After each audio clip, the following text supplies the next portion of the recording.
Dobrý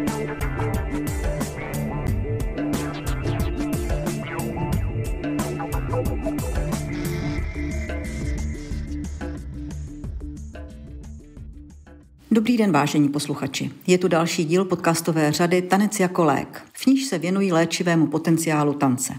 Moje jméno je Jana Návratová a v předchozích dílech jsem tu se svými hosty mluvila o tom, jak tanec pozitivně ovlivňuje, ba dokonce léčí, tělo, duši i naše vztahy.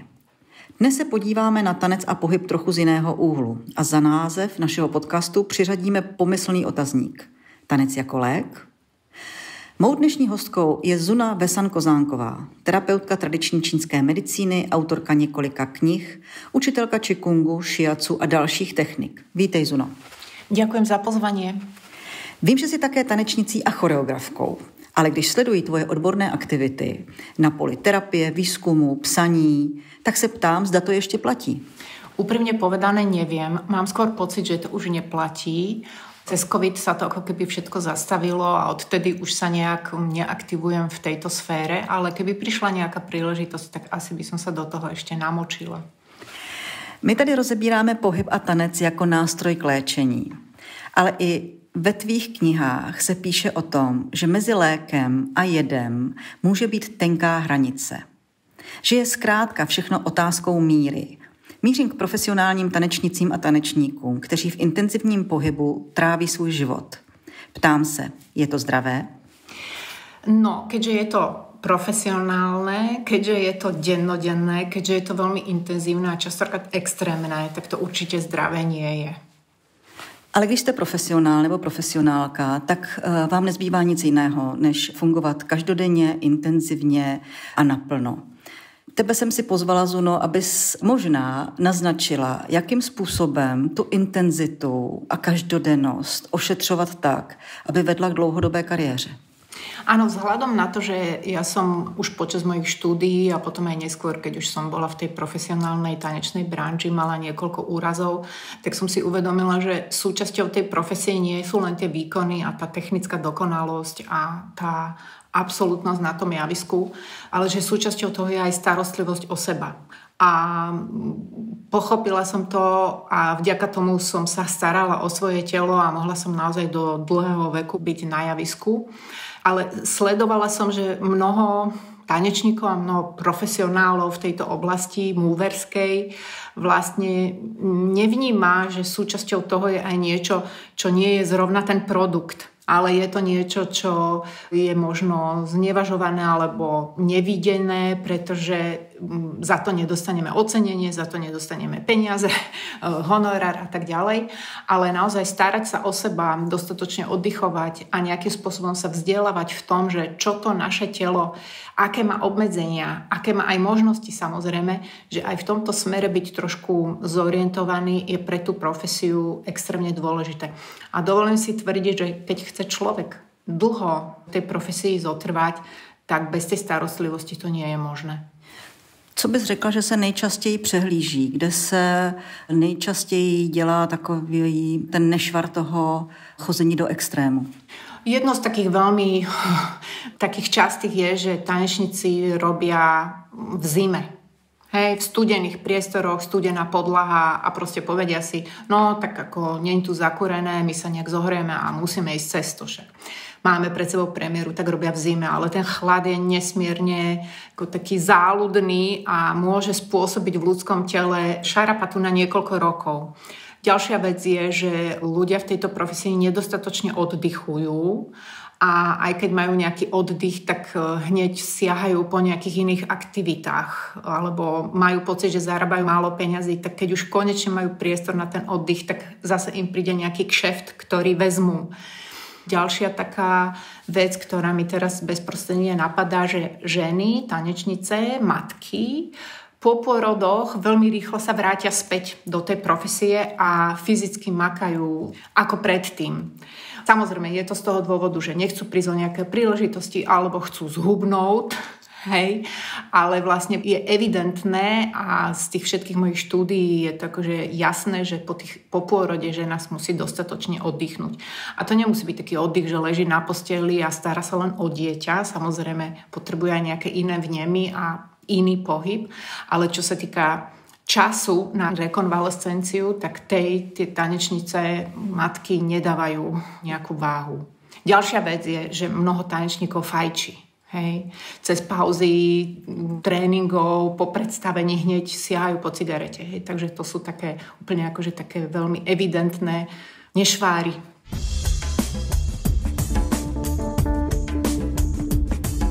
Pojďme si to ale trochu rozebrat, protože vyjmenovat nešvary ještě nikomu vlastně nepomůže. Ale pojďme se podívat do hloubky. Já jsem si dělala poznámky, takže jsme začali u chladu, u zimy. Řekla si, že efekt chladu může zůstat v těle několik let. Mohla bys to trochu víc komentovat? Jak se to může projevit? Co se může stát? Jeden z najdôležitejších orgánov, vďaka ktorému sme schopní tancovať a mať výkon a mať vytrvalosť, sú naše ledviny. A ledviny neznášajú chlad. Ten chlad, keď sa dostane do ledvín, a môže to byť priamo cez tú oblasť toho pásu, alebo cez chodidlá, keď sa dostane do tých ledvín, tak je veľmi ťažko ho odtiaľ dostať von.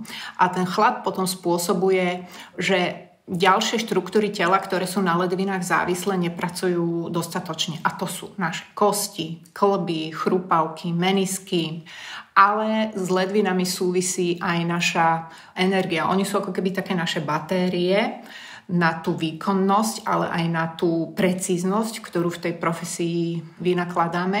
A keď tie ledviny sú podchladené, sú unavené, tak vlastne pracujeme z našich rezerv. Že nejdeme ako keby z niečoho, čo máme momentálne k dispozícii, ale je to niečo, čo sme si mali ponechať na to, aby sme v starobe boli čiastočne fit. A keďže z pohľadu čínskej medicíny tie orgány sú navzájom vo vzťahoch, tak keď ledviny majú nejaké trápenie, trebárs sú oslabené z toho chladu, tak ostatné orgány, napríklad játra, ktoré majú na starosti šlachy, väzy a tak ďalej, tak majú tiež problémy, pretože tie ledviny s tými játrami v tom tele komunikujú, navzájom sa vyživujú a keď jedno chradne, tak to druhé tiež má nedostatok energie. A teraz hovorím o ledvinách a o játrech, čož si bežne tanečník ani neuvedomuje, že jak by to mohlo súvisieť s tým tancom. Ale jak som povedala, že játra tie zodpovedajú za to, či máme elasticitu toho tela. Takže to je pre tanečníka extrémne dôležité. Takže ja sa snažím ľudí učiť a aj cez tie knihy, ktoré píšem, im dať na známosť, že tieto súvislosti je dobre vedieť a trošku sa podľa nich riadiť. Mohla by si teď dát takový instantní tip, jak třeba doplňovat ledvinám jejich energii? Tak jedno z takých najzákladnejších je oddych a kvalitný spánok a aj psychohygiena. Hej, že nebyť stále len v tej práci, nesiahať stále po mobile a na Facebooku niečo pozerať a nejaké ponuky stále vyhľadávať, ale naozaj ísť niekam do prírody, vypnúť. Ďalšia vec, taká z tých instantných, ktoré ledvinám pomôžu, je teplo. Hej, akože naozaj nahrievať si tú oblasť ledvín, dávať si pozor, aby naše chodidlá neboli v chlade, nosiť. A to mnoho tanečníkov aj nosí, hej, že im ten chlad nerobí dobre, tak nosia také bačkory teplé a tak ďalej. Ďalšia je cez stravu. Ledviny sa doplňajú veľmi dobre rôznymi vývarmi z kostí zvieracích, hej, alebo ak sú nejakí tanečníci vegetariáni, tak množstvo koreňovej zeleniny, sezam čierny, morské riasy. Toto všetko popisujem v tých knihách. Ešte niečo mi napadá také, že neísť na takých plných obrátkach bez zastavenia. Napríklad sa často deje, že vieme, že tanečníci veľa cestujú. A často sa deje, že pricestuje a hneď v ten deň má tanečník nejakú skúšku, dokonca niekedy už hneď v ten deň má predstavenie. A keď treba letí lietadlom alebo keď letí cez časové pásma, tak naozaj by si mal dopriať aspoň deň, dva oddych a až potom vhupnúť do tej práce, lebo to extrémne oslabuje ledviny, cestovanie. Takže nie je to moc instantné, ale je to taká dôležitá informácia, že posnažiť sa si trošičku ten program vytvoriť tak, aby tam bol čas na takú nejakú aklimatizáciu aj pre tie ledviny, aby sa oni stihli spamätať, že už sú na inom mieste a môžu podávať výkon.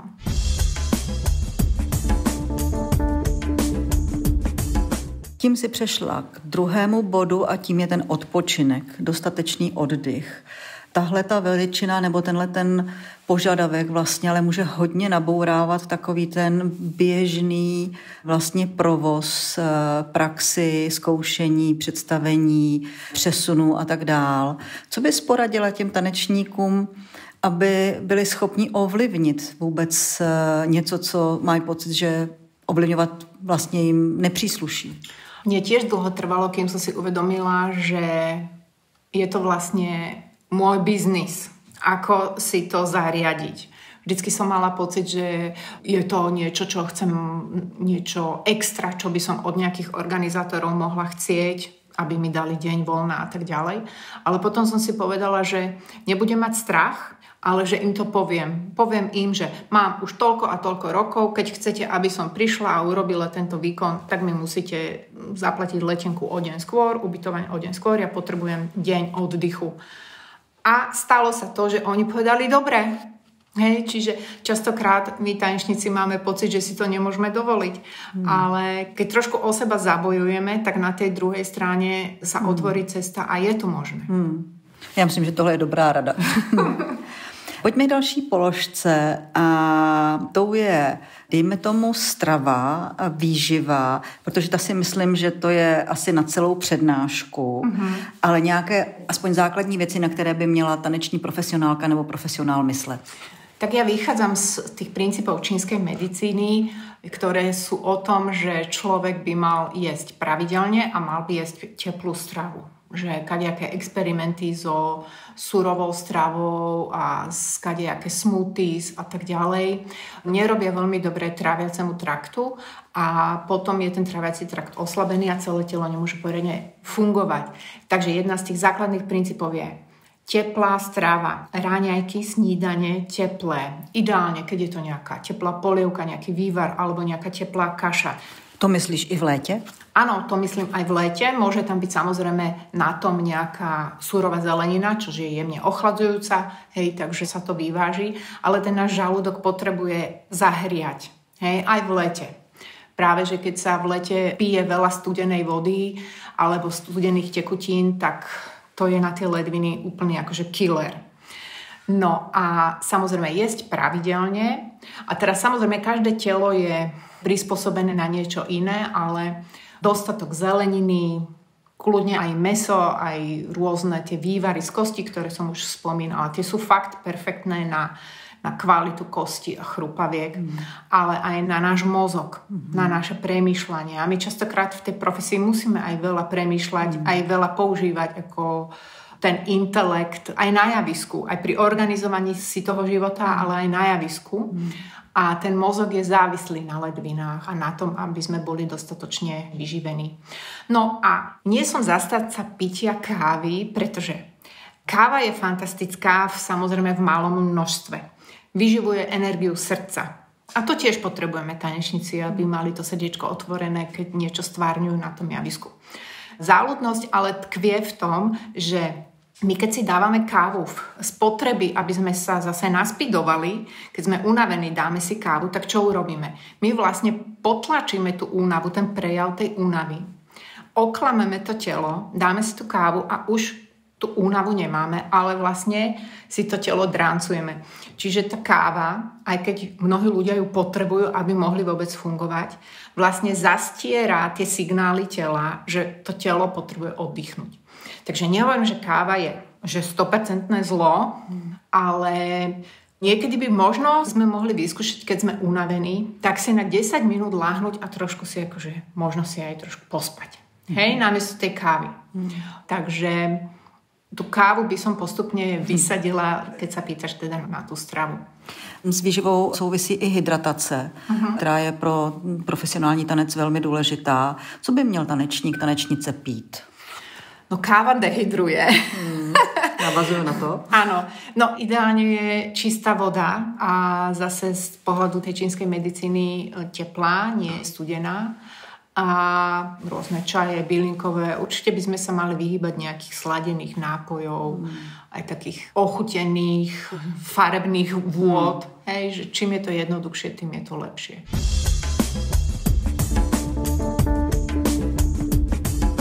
Pojďme se podívat na tanec v průběhu roku. Tanečníci většinou fungují ve všech sezónách, dá se říct. Nemají jako například herci a divadelní profesionálové tu pauzu v létě, protože jakmile je třeba, když jsou v souboru a nehraje se, tak si najdou nějakou jinou taneční kratochvíli. A takže by mě zajímalo, jak v tom průběhu roku se podepisuje vlastně to klima na té jejich tělesné kondici a jak by se měli chovat. Toto mám odpozorované na vlastnej praxi. Ja som niekoľko rokov učila v Salzburgu, v Salzburg Experimental Academy of Dance, v tej tanečnej škole, kde teda študuje cez 100 študentov z celého sveta. A keď som s nimi pracovala počas celého roka, tak som pozorovala, že ich energia, ale ich kvalita fyzická, ale aj mentálna je diametrálne odlišná v září od ledna. Hej, že v lednu, keď som po nich chcela, aby vôbec ráno o 9:00 začali sa hýbať, tak ja som musela veľmi veľa energie vynaložiť, aby som ich vôbec zobudila, aby som ich tela k niečomu dokopala. No a na tej škole som pozorovala, že vlastne sa od tých tanečníkov chcú výkony rovnaké počas celého roka, ale to nešlo. Takže sme pozorovali, že sa stávali zbytočné úrazy len preto, že vlastne to telo, treba v tom lednu alebo únoru, je viacej tak vnorené do seba a keď sa po ňom chce nejaký extrémny výkon, tak ono je v podstate také dezorientované to telo a častokrát sa môže stať nejaký zbytočný úraz. Takže sme trošku navrhli v tej škole, aby sa v tieto zimné mesiace robila viacej taká vnútorná práca na spoznávanie toho tela, taká somatická a veľmi to pomohlo, že tí študenti potom, keď už prišlo jaro a mohli sa tak akože trošku prebudiť a začať tvoriť a chystať sa na záverečné absolventské predstavenie, tak vlastne boli ako keby tak viacej so sebou zintegrovaní a aj tie výsledky, aj tie výkony boli ďaleko lepšie. No samozrejme, keď sme v nejakom systéme, ktorý po nás chce dennodennú rovnaký výkon, tak si to nevieme predstaviť, ale tak, jak tá príroda v zime oddychuje, tak aj my by sme mali. Nehovorím, že ležať na tom gauči, ale aj my sme súčasť tej prírody, veď aj my sme nejaké tie tvory, ktoré z tej prírody pochádzajú. Takže aspoň možno spomaliť, aspoň trošku treba v tej zime viacej chodiť, plávať ako v rámci nejakej takej regenerácie alebo viacej chodiť na masáže ako tie iné ročné obdobia. Teď mě napadá, co je z hlediska těch ročních fází takový ten pík, ta nejproduktivnější fáze. No určite je to jaro a leto. I keď v lete zase tá letná energia je taká veľmi radiačná, že ide do všetkých smerov, že aj v prírode vidíme, že všetko kvitne a je to naozaj akože všade, že aj to telo, aj tá psyché tých umelcov je taká trošku roztekaná, že sú aj rôzne festivaly a veľa cestujeme a tak ďalej. Čiže sa treba tak ukotvovať, ale je to rozhodne výborný čas na nejaké výkony. I keď z vlastnej skúsenosti sa pamätám, keď som bola v Thajsku na začiatku roka, nejaké 3-4 mesiace a mala som pocit, wow, to je perfektne, 35 stupňov, je teplúčko, nemusím sa ani rozcvičovať. Ne? Ale paradoxne to teplo, ktoré v tom období tam bolo, mi nedovolovalo sa akože cítiť v tom tele príjemne, že ma skôr uspávalo. Takže... A nebylo to tím, že jsi přivezla vlastně evropskou zimu do thajského léta? Mohlo to byť aj tým, ale asi tak po mesiaci, čo som tam bola, som si uvedomila, že som očakávala od toho teplého prostredia, že vlastne to urobí za mňa, treba z warm-up alebo tak, ale nebola to pravda, musela som sa aj tak rozcvičiť. A teď si mi přímo nahrála na další otázku. Vysvětlili jsme, jak by se třeba mohla ta profesionální taneční praxe chovat různě v různých fázích roku a že je tedy potřeba na to, jestli je zima, podzim, jaro, léto, brát ohled, což se domnívám, že by třeba mohla být nějaká expertíza, kterou by mohli přijmout třeba konzervatoře, taneční školy a tak dál, aby o tomhle fenoménu proměnlivosti kvality toho těla a pohybu věděli, což by bylo asi záhodno. Ale zároveň mě napadá, jestli můžeš také poradit, jak vlastně pracovat v rámci té každodenní praxe v tom fyzickém módu, jak by vlastně měla vypadat zkouška, jak by měl vypadat den toho tanečníka. Ja sa pamätám, že mala som asi 23 rokov a v Bratislave bol festival Bratislava v pohybe a bol tam jeden tanečník, ja si teraz nespomínam, ako sa volá. A jeho som prvýkrát videla, že po predstavení si robil cool down. Že po predstavení si dal čas, nejakých 20 minút, že to telo spomaloval, robil si nejaké streče a proste my sme tam na neho čakali, že ideme niekam spolu, akože do baru alebo čo. A on si tam v kľude proste strečoval, cvičil si tam a ja som to v 23 prvýkrát v živote videla, že po výkone niekto sa venuje svojmu telu. A som si uvedomila, že pre Boha mňa toto nikto neučil. Ja som 8 rokov chodila na tanečné konzervatórium, potom som 5 rokov študovala na Vysokej škole muzických umení a mňa nikto neučil, že sa mám o svoje telo po výkone takýmto spôsobom postarať. Tak som na to pozerala a hovorím si, no musím to zaradiť aj ja do svojho života. A je to samozrejme ťažké, keď človek na to není zvyknutý. Skončí predstavenie, dá si sprchu a už chce byť preč. Hej, z toho divadla. Alebo ho vyhadzujú z toho divadla, že už zatvárajú, lebo potrebujú ísť na posledný spoj a tak ďalej. Takže je to úplne hrozné.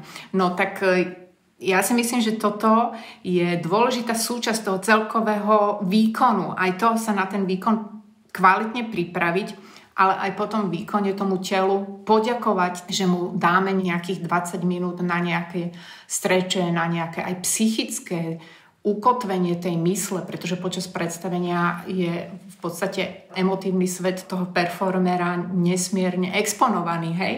A potrebuje po tom predstavení aj tú myseľ a toho ducha nejakým spôsobom ukotviť. No a ja by som bola veľmi rada, kebyže si toto uvedomia aj takéto inštitúcie ako školy, ktoré si spomínala, aby to tých ľudí učili. Na tých školách nás napríklad ani neučili nič o strave. Hej, ako sa máme stravovať. Takže je to veľká škoda a považujem to za ako takú určitú aroganciu voči tej profesii a aroganciu voči tomu ľudskému telu, že sa na školách tomuto nevenuje pozornosť.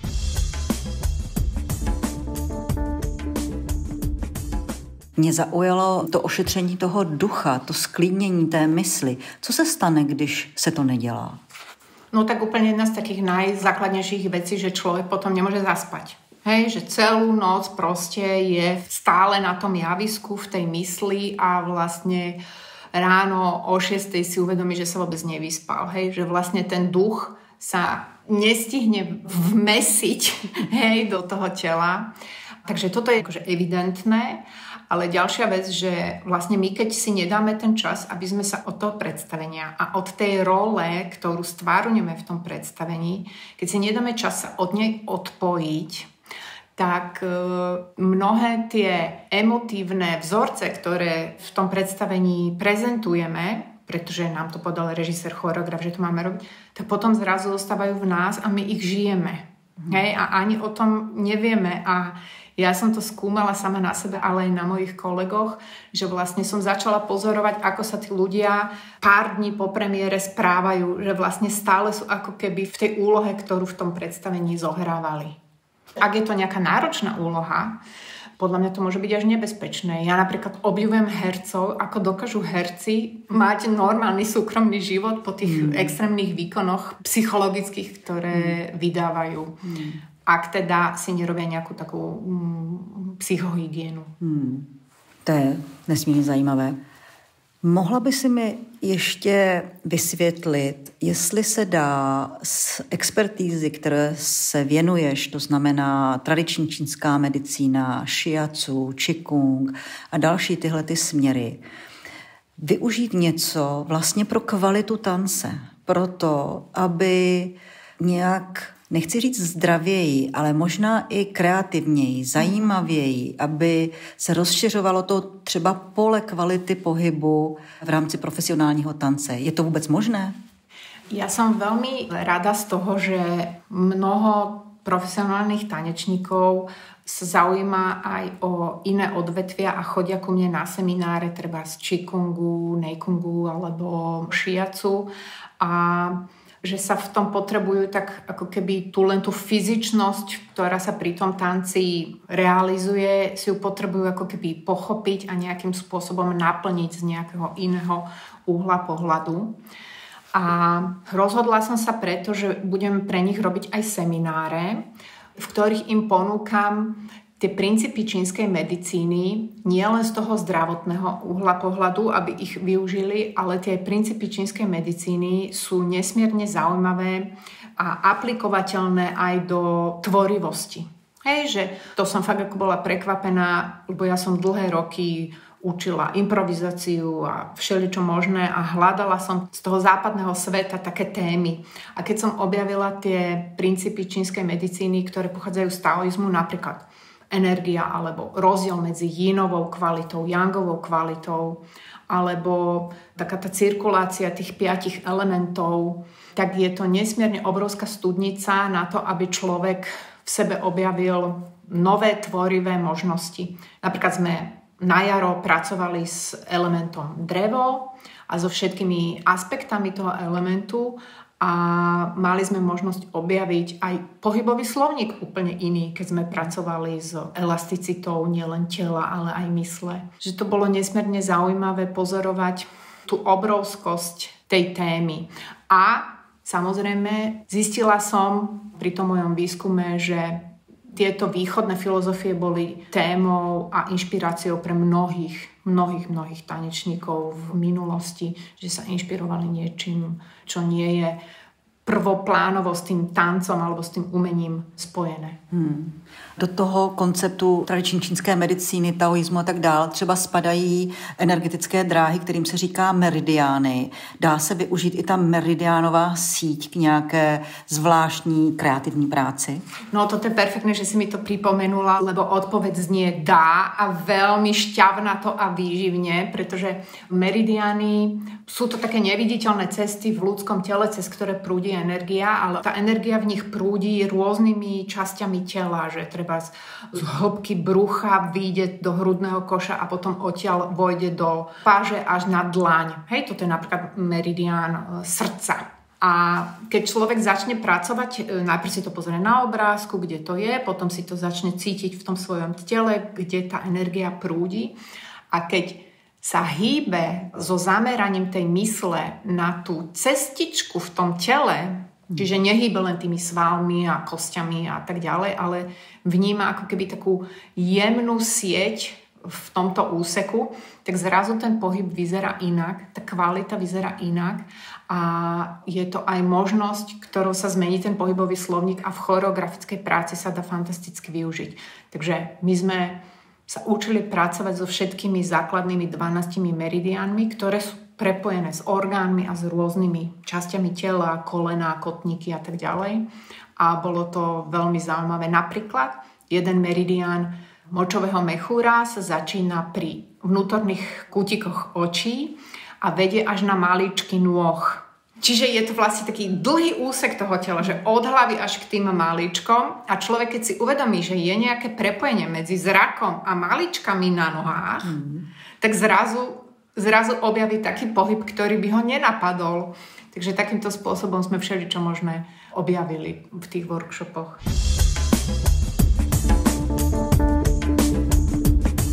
Opravdu je to úplně jiný pohled na tělo a na pohyb, než je ten anatomický. Ano. Je to energetická vlastně perspektiva.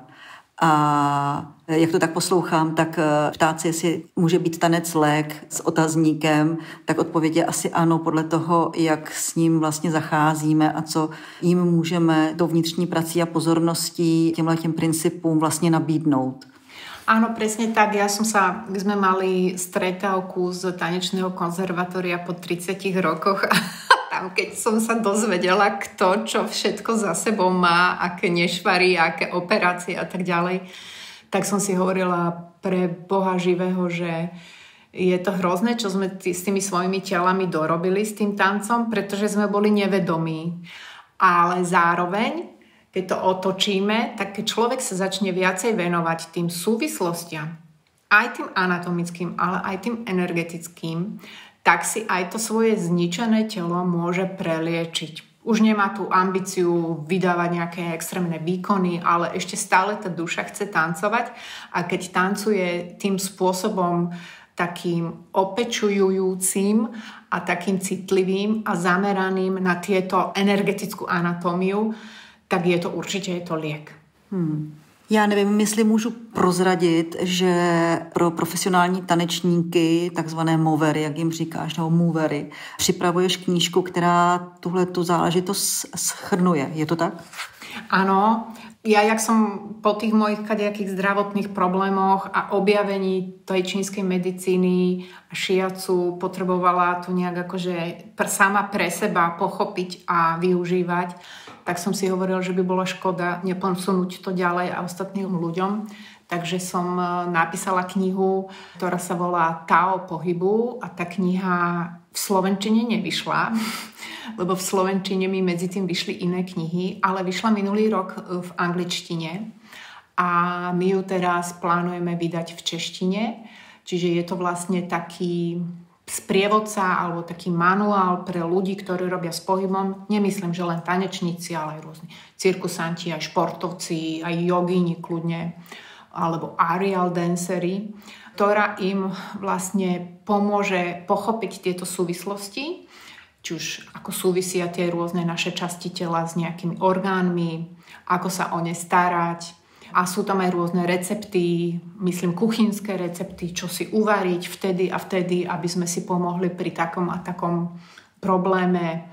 A rozoberám tam aj tie meridiány, aby ľudia ich vedeli pochopiť, čo vlastne tento meridián mi môže v tom pohybe, čo týmto meridiánom ja by som mohla v tom pohybe využiť z neho. A budú tam krásne ilustrácie tých meridiánov, tých energetických cestičiek. A čiže je to taký hĺbkový manuál, ako pochopiť to telo z iného uhla pohľadu, ako sa starať o seba, aby sme mohli tancovať dlhšie.